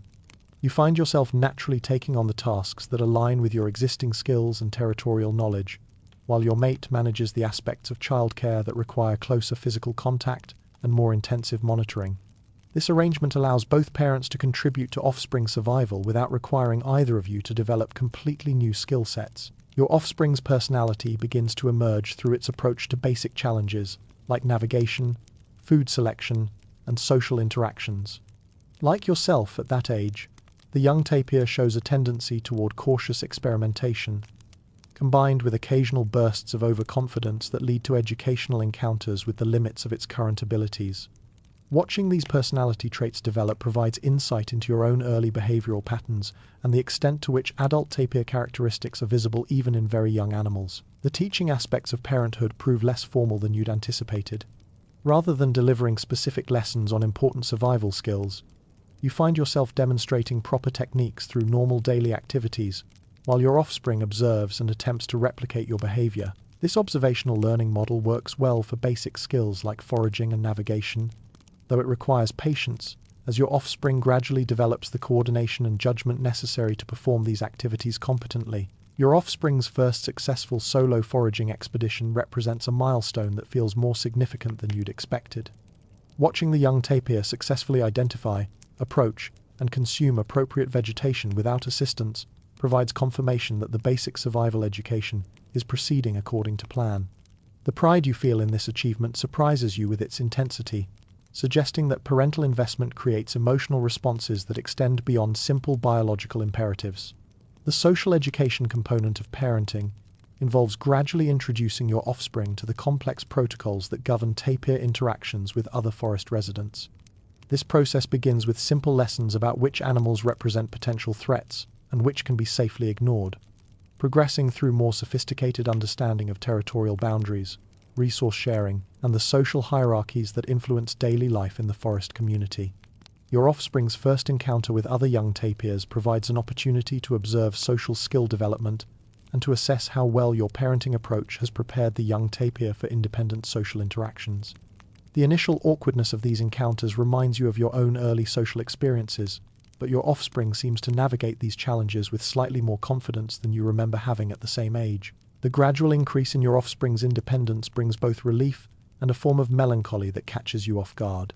As the young tapir becomes more capable of managing basic survival tasks without supervision, your active parenting responsibilities decrease, but this transition toward independence also means less daily contact and fewer opportunities to influence your offspring's development. The eventual departure of your offspring to establish its own territory represents the successful completion of your parenting responsibilities, though the emotional impact of this transition proves more complex than anticipated. The satisfaction of having successfully guided a young tapir through the challenges of early development is mixed with the quieter sadness that comes with the end of a phase of life that, despite its challenges, provided a sense of purpose and daily structure that you hadn't fully appreciated until it was no longer needed. Your reflection on the parenting experience reveals that much of what you taught your offspring involved variations on the basic survival strategy that has served you well throughout your own life. Be observant, avoid unnecessary risks, maintain appropriate caution without becoming paralyzed by fear, and develop the patience required to wait for favorable conditions rather than forcing solutions to problems that might resolve themselves with time. The circle of life, Tapir edition, turns out to be less dramatic than the phrase might suggest, but more meaningful than its apparent simplicity would indicate. The process of raising offspring, who will eventually raise their own offspring, provides a sense of continuity and contribution that extends beyond individual survival to encompass participation in the ongoing story of tapir survival in an ever-changing forest environment. Your territory, after several years of patient development and ongoing refinement, has evolved into what can only be described as a masterpiece of understated functionality. Every feature has been optimized through experience and adjusted based on the accumulated wisdom of successful survival in your particular corner of the forest ecosystem. The boundaries are well established and respected by neighbors. The resources are carefully maintained and efficiently accessed, and the overall organization reflects the kind of practical sophistication that comes only through years of thoughtful territory management. The mud wallows have achieved a level of perfection that represents the culmination of years of experimentation with location, depth, drainage, and maintenance schedules.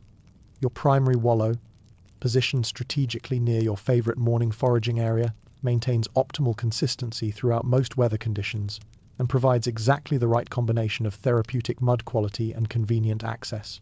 Your secondary wallow, developed as a backup option during wet season flooding, offers different benefits and serves specialized functions that complement the main facility. The water access points in your territory have been developed into a comprehensive system that provides reliable service under various seasonal conditions. Your main creek crossing has been improved through selective vegetation management and strategic stone placement that creates stable footing even during high water periods. Emergency water sources have been identified and maintained for use during drought conditions or when primary sources become temporarily unavailable due to territorial conflicts or unusual weather patterns. Your foraging areas represent perhaps the greatest achievement of your territorial development efforts. Through years of careful management, you've created a sustainable system of food production that maximizes both quantity and quality while maintaining the long-term health of vegetation resources. Selective browsing techniques have encouraged the growth of preferred species, while discouraging plants that provide less nutritional value, creating a kind of natural garden that produces reliable harvests throughout most of the year. The fruit trees within your territory have been integrated into a comprehensive seasonal planning system that maximizes your access to premium food sources while managing competition from other animals through strategic timing and diplomatic resource sharing. Your detailed knowledge of ripening schedules, optimal harvesting techniques, and post-harvest tree maintenance has resulted in consistently excellent fruit season experiences that provide genuine highlights in what might otherwise be a routine annual cycle. Your shelter options have been developed into a sophisticated network that provides appropriate protection under various weather conditions and threat scenarios. Primary shelters offer maximum security for overnight rest, while secondary options provide convenient protection during sudden weather changes or when territorial considerations make your preferred locations temporarily unavailable. Emergency shelters, positioned strategically throughout your territory, ensure that adequate protection is always within reasonable travel distance. The path system that connects all these territorial features represents years of strategic development and ongoing maintenance. Main routes provide efficient travel between frequently used locations, while alternate paths offer options for avoiding problems or accessing resources under different conditions. The entire network is designed to minimize travel time while maximizing security and providing multiple options for reaching any destination within your territory. Your relationships with neighboring tapirs have settled into the kind of comfortable mutual accommodation that represents successful long-term diplomatic management. Territorial boundaries are clearly understood and generally respected, with occasional adjustments negotiated through the kind of subtle communication that avoids dramatic confrontations while maintaining everyone's essential interests. Resource-sharing agreements have evolved to handle seasonal variations and special circumstances without requiring constant renegotiation. The older female tapir, whose territory borders yours to the south, has become something approaching a friend, though the relationship operates within the constraints of appropriate territorial protocols. You share information about seasonal resource changes, coordinate responses to unusual threats or opportunities, and provide mutual assistance during challenging weather events. This relationship has proven valuable for both practical support and social connection that alleviates the isolation that can come with independent territorial management. Your relationship with the younger male tapir to the north has evolved from early territorial tension to respectful coexistence based on clear boundaries and mutual recognition of each other's competence. The initial overlap in your territorial claims has been resolved through practical adjustments that benefit both parties, and ongoing interactions are characterized by the kind of polite acknowledgement that indicates successful conflict resolution and stable long-term arrangements. The toucan family that provides constant commentary on territorial activities has become part of the familiar background of daily life, their enthusiastic discussions serving as a reliable source of information about changing conditions and visitor activities. While their approach to communication remains more dramatic than you prefer, their consistent presence has proven useful for early warning about unusual events and general forest community news. Your sloth neighbor continues to provide philosophical perspective on the relative merits of different approaches to daily life management.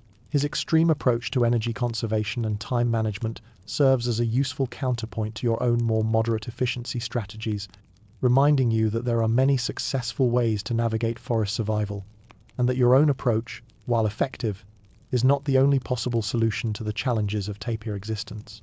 Your reputation within the broader forest community has evolved into something that you find both satisfying and slightly amusing. You're known as the tapir who minds his own business, maintains his territory competently, and can be relied upon to handle routine interactions with appropriate professionalism and minimal drama.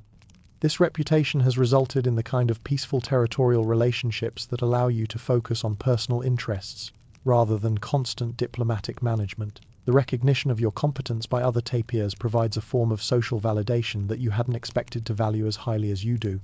When younger tapirs seek guidance on territorial management or survival strategies, their requests for advice represent acknowledgement that your approach to forest life has achieved a level of success worthy of emulation. These consultations allow you to contribute to the broader tapir community, while reinforcing your own understanding of the principles that have guided your successful adaptation. Your approach to conflict resolution has gained recognition for its effectiveness in maintaining stable territorial relationships, while avoiding the escalation that can lead to more serious disputes. Your preference for patient negotiation over dramatic confrontation has proven successful often enough that other tapirs occasionally request your assistance in resolving their own territorial disagreements, a role that you find both challenging and rewarding. The quiet satisfaction that characterizes your daily life represents the achievement of what you've come to recognize as your personal version of success. Your basic survival needs are reliably met through well-developed systems that require maintenance rather than constant crisis management. Your social relationships provide appropriate levels of connection and support, without demanding more emotional investment than you're comfortable making. Your territorial responsibilities are manageable and rewarding rather than overwhelming or stressful. The realization that you're exactly where you belong, both geographically and in terms of life stage and social position, provides a sense of completion that you hadn't expected to achieve so clearly. Your territory feels like home in ways that extend beyond simple familiarity to encompass genuine attachment and pride in what you've created through years of thoughtful development. Your daily routines provide structure and purpose, while maintaining enough flexibility to accommodate seasonal changes and unexpected opportunities. Your philosophical approach to forest life has evolved into what you recognize as a form of practical wisdom, an understanding of when to act and when to wait, when to assert yourself and when to accommodate others, when to take risks and when to prioritize security. This wisdom operates more through intuition than conscious analysis, but it provides reliable guidance for the ongoing decisions that define daily life and long-term planning. The perspective that comes with successful adult life allows you to appreciate aspects of forest existence that you might have missed during earlier phases, focused on basic survival and social integration. The seasonal cycles provide a kind of natural rhythm that gives meaning to the passage of time, while the ongoing challenges of territorial management and resource optimization provide enough variety and complexity to prevent daily life from becoming monotonous. Your contribution to the forest ecosystem, while modest and unspectacular, represents the kind of steady participation that maintains the stability and diversity that allows the larger community to function successfully. Your role as a competent, the reliable member of the tapir population provides social benefits that extend beyond your immediate territory to support the broader network of relationships and resource management that characterizes successful forest communities.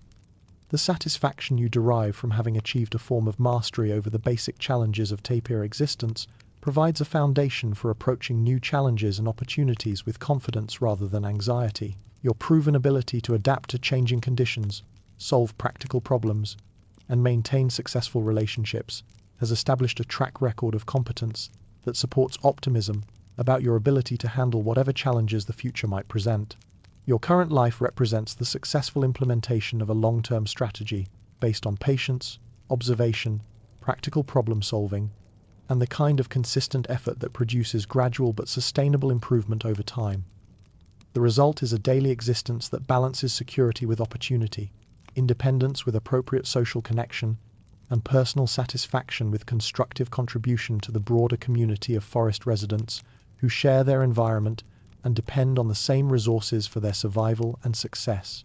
The first sign that you're entering what might generously be called your wisdom years comes not from any grand realization about life's meaning, but from the gradual awareness that your body has begun providing its own sound effects for routine activities. Your joints, which spent decades operating in dignified silence, have developed a tendency to announce their continued service with creaks, pops, and the occasional groan that sounds remarkably like old floorboards settling under the weight of too many seasons. The morning routine that once began with smooth transitions from sleep to standing now includes a brief but necessary period of what can only be described as mechanical warm-up. Your legs require a few experimental movements before they commit to full weight-bearing responsibility, and your back seems to need a moment to remember its structural obligations. These adjustments happen gradually enough that you barely notice them developing, but consistently enough that they eventually become part of your normal daily startup sequence. Your snout, that reliable piece of equipment that has served you faithfully through years of complex foraging challenges, begins to show signs of wear that affect both its sensitivity and precision. Scents that were once immediately identifiable now require longer analysis, and the fine motor control that allowed for delicate leaf selection occasionally fails in ways that result in grabbing slightly more vegetation than intended, or slightly less, or occasionally missing the target entirely and requiring a second attempt. These physical changes require adjustments to your approach to daily activities that go beyond simple accommodation, to encompass a fundamental shift in how you plan and execute routine tasks. Foraging expeditions, once organized around efficiency and comprehensive territorial coverage, become shorter and more focused affairs that prioritize the most reliable food sources over exploratory browsing in distant or challenging locations. Your territory, mapped and optimized over years of careful development, begins to feel larger than necessary as your daily range gradually contracts around the most essential resources. Areas that were once regular parts of your weekly routine become occasional destinations, then special expedition sites, than simply familiar landmarks visible from your more frequently traveled routes. This territorial consolidation happens naturally, driven by practical considerations rather than conscious decision-making. The mud wallows that once served primarily practical purposes, hygiene, temperature regulation, parasite control, evolve into something more like therapeutic retreats, where you spend increasing amounts of time engaged in what can only be described as contemplative soaking. The warm mud provides relief for joints that have accumulated decades of wear, while the quiet time allows for the kind of unhurried thinking that becomes more appealing as physical activities become more effortful. These extended mud bath sessions become opportunities for reflection on the accumulated experiences that constitute your life's education.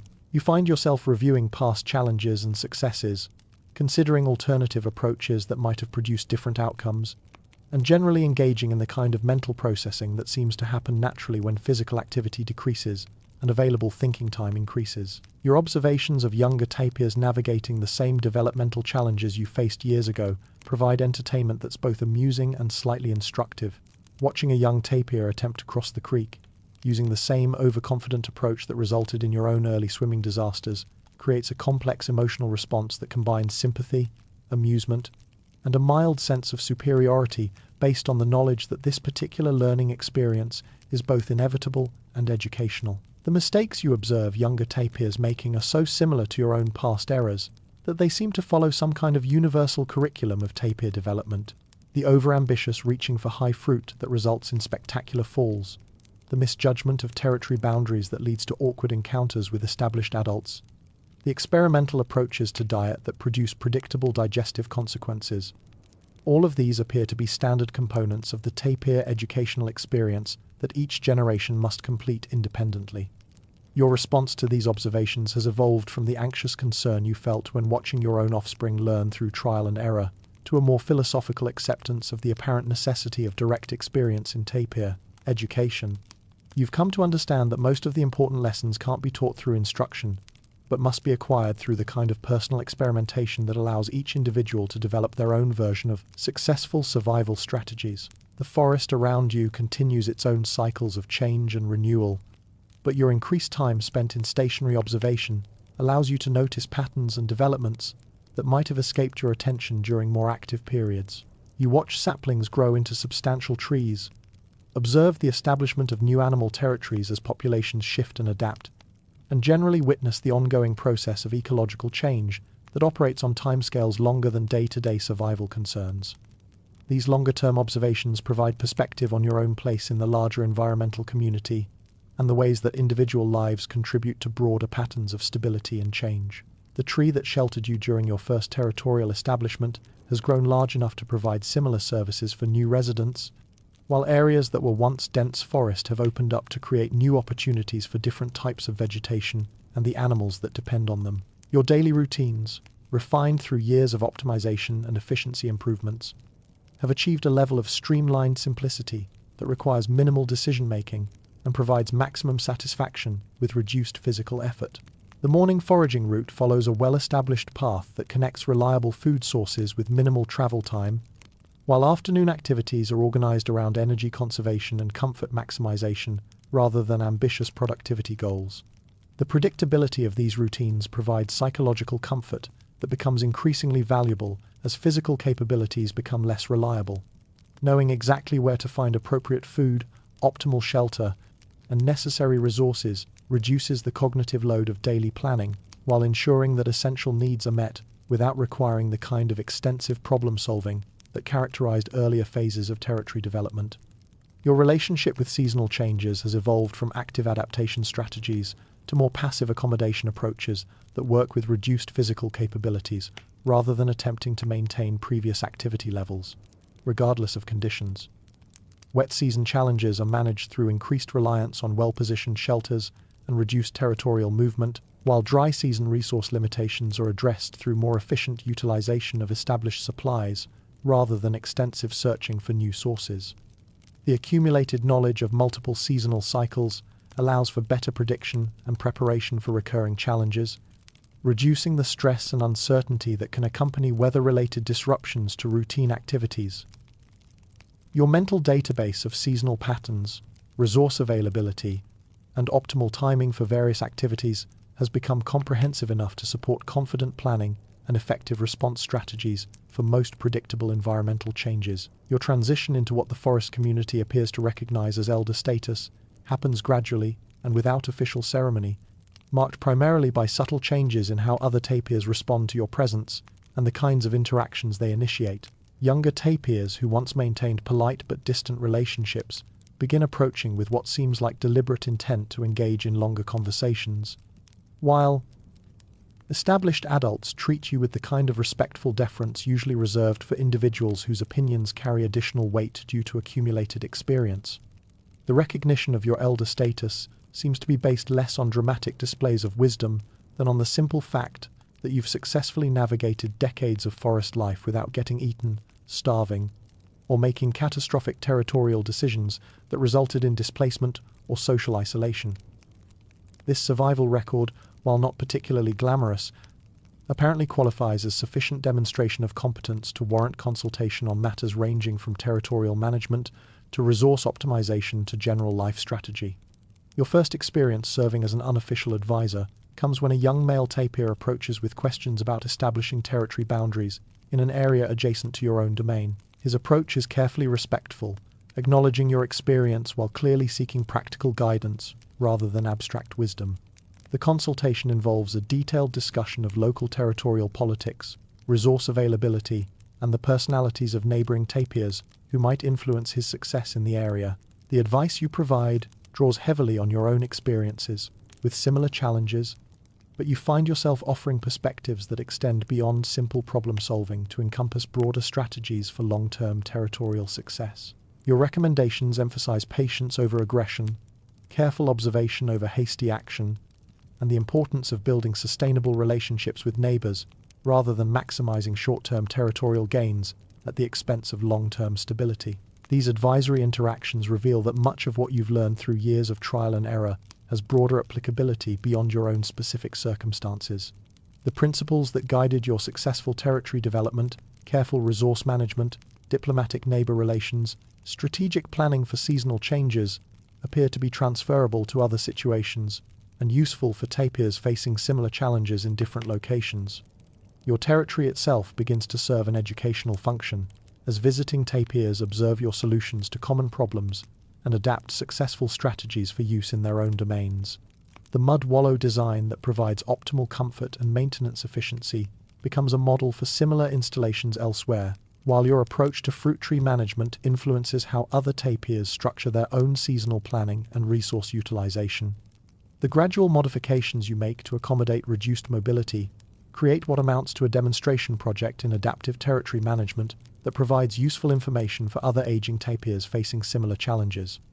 Your strategies for maintaining effective territory control while reducing physical demands serve as examples of how individual capabilities can evolve without necessarily compromising overall success or independence. Your influence on the local ecosystem extends beyond direct consultation and example setting to encompass the subtle effects of long-term residence and consistent resource management practices. The vegetation patterns in your territory, shaped by decades of selective browsing and strategic conservation, create habitat conditions that benefit other species and contribute to the overall diversity and stability of the local forest community. The paths you've developed and maintained through years of regular use have become part of the infrastructure that other animals utilize for efficient movement through the forest. Small mammals use your trails for travel routes that provide safety and convenience, while larger animals benefit from the cleared passages and strategic positioning that you've developed for your own territorial needs. Your consistent presence and predictable behavior patterns have become reference points that other forest residents use for orientation and planning. Birds know that your morning routine provides reliable opportunities for investigating disturbed ground for food sources, while other animals have learned to coordinate their own activities around your established schedule to minimize conflicts and maximize resource access. The role of informal teacher develops naturally from these consulting interactions, though your approach to education emphasizes practical demonstration over formal instruction. When young tapirs visit to observe your territorial management techniques, you conduct normal daily activities while providing commentary on decision-making processes and strategic considerations that might not be immediately obvious to less experienced observers. Your teaching style reflects your own learning preferences and the educational approaches that proved most effective during your own development. Rather than offering abstract principles or comprehensive theories, you focus on specific examples and practical applications that students can immediately understand and adapt for their own use. This concrete approach seems to resonate well with tapir learning styles and produces results that suggest effective knowledge transfer. The satisfaction you derive from these educational interactions provides a new source of purpose that compensates for some of the limitations that come with reduced physical capabilities. Contributing to the success of younger tapirs through knowledge sharing creates a sense of continued relevance and community participation that helps maintain psychological well-being during a life phase that might otherwise feel isolating or diminished. Your reputation as a reliable source of practical advice spreads through the informal communication networks that connect forest communities, resulting in occasional visits from tapirs outside your immediate neighborhood who seek consultation on challenging situations or specialized problems. These broader consulting opportunities provide exposure to different approaches and perspectives that enrich your own understanding while allowing you to contribute to tapir success across a wider geographical area. The elder role also includes responsibilities for maintaining institutional memory about historical events and environmental changes that have shaped current forest conditions. Your recollections of past weather patterns, resource fluctuations, and significant ecological events provide context that helps younger tapirs understand current conditions and prepare for similar future challenges. The gradual accumulation of consulting requests and teaching opportunities creates what amounts to a second career that provides structure and purpose for your later years while contributing valuable services to the broader tapir community. This transition from primarily self-focused survival activities to more community-oriented advisory functions represents a natural evolution that aligns well with changing physical capabilities and accumulated knowledge resources. Your relationship with the annual fruit season undergoes a subtle but significant transformation as you enter what you've come to recognize as your final years of active forest participation. Where once fruit season represented exciting opportunities for abundant eating and social interaction, it now becomes something more precious and contemplative, a chance to savor experiences that you understand may not continue indefinitely. The approach of each fruit season brings anticipation that's tempered with awareness of your own mortality and the possibility that this particular cycle might be your last opportunity to experience the simple pleasure of perfect, ripe fruit after months of routine vegetation. This knowledge doesn't diminish your enjoyment but rather intensifies it, creating a form of mindful appreciation that transforms eating from routine necessity into conscious celebration. Your selection of fruit becomes more deliberate and discriminating, focusing on quality over quantity and savoring individual pieces with the kind of attention usually reserved for rare delicacies. Each bite provides not just nutrition and pleasure, but also connection to decades of similar experiences, memories of past fruit seasons, comparisons with exceptional harvests from previous years, and appreciation for the consistent reliability of seasonal cycles that have structured your entire adult life. The physical challenges of reaching high fruit that once inspired creative problem-solving now simply eliminate certain options from consideration, but this limitation forces focus on the most accessible and highest quality selections rather than ambitious attempts to harvest everything available. The result is often a more satisfying fruit season experience that emphasizes careful selection and thorough enjoyment over comprehensive collection. Your interactions with other animals during fruit season take on a different character, as your reduced competitive presence allows for more relaxed coexistence around shared food sources. Younger tapirs who might once have viewed you as territorial competition now treat you with respectful deference that provides access to premium fruit locations without requiring the aggressive positioning that characterized your own peak adult years. The seasonal rhythms that have provided structure and meaning throughout your life begin to feel more like gentle waves than dramatic transitions as your reduced activity levels smooth out the sharp contrasts between different environmental conditions. Wet season and dry season differences remain significant, but your adaptive responses become more gradual and less effortful as you adjust expectations and activities to match changing capabilities rather than attempting to maintain consistent performance regardless of conditions. Your role in the forest has shifted from active participant to contemplative witness.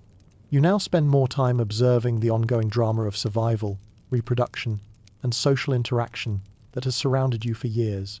This quieter perspective reveals patterns you might have missed during the more urgent days of active survival. Young tapirs sometimes visit, seeking advice or simply watching your routines. Their enthusiasm and mistakes remind you of your own youth and the slow transformation from confused juvenile to experienced elder. Observing them allows you to participate vicariously in the cycles of learning and growth that define life for social creatures who rely on accumulated knowledge. Your territory, refined over decades, now functions with the effortless efficiency of a system perfected through experience. Paths, water sources, food areas, and shelter work smoothly with minimal maintenance. Daily routines have been distilled to essential activities, providing a growing sense of contentment as you focus only on what truly brings value and pleasure. Philosophically, you've settled into a calm acceptance of the cycles of growth and decline, abundance and scarcity, community and solitude. This isn't resignation, but an understanding of how one life fits into larger, enduring patterns.